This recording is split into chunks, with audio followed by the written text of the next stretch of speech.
How to enable email newsletter double opt-in Mailchimp. Hey everyone, welcome. I hope you're all doing great. In this video, I will show you step by step how to do so. Now, this is actually going to be very simple and easy to do. So first, let's just go and show you exactly how to enable it. So the first thing is that you just want to head on over to the audience section on your Mailchimp, click on audience dashboard, and then from here, you just want to go ahead and select the proper audience from here. And then I believe you just wanted to go to the manage audience on the top right and click on settings. Where's the settings? There you go. Settings, and then you should find yourself in here. And I believe I did actually make a mistake.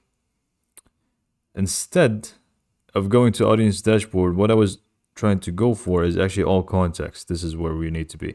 It's a little bit complicated here with Mailchimp.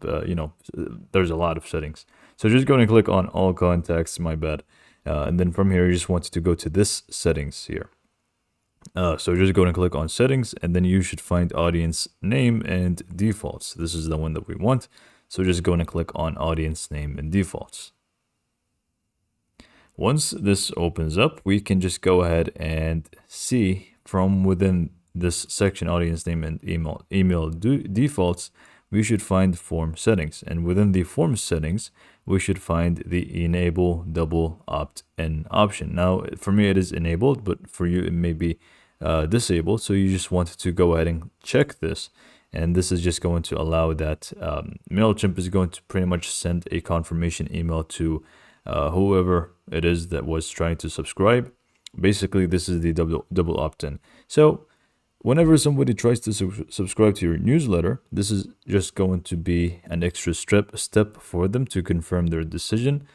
Pretty much just saying, are you sure you actually want to subscribe? This way you can ensure whoever does actually subscribe to your newsletter is actually going to be doing it intentionally, which is going to obviously make sure that your subscribers are going to be a lot more engaged with you. Because if you have this turned off, then there's chances of people that are subscribing without really having the intention to do so. They just do it by mistake, or somebody else does it in their device, whatever it may be.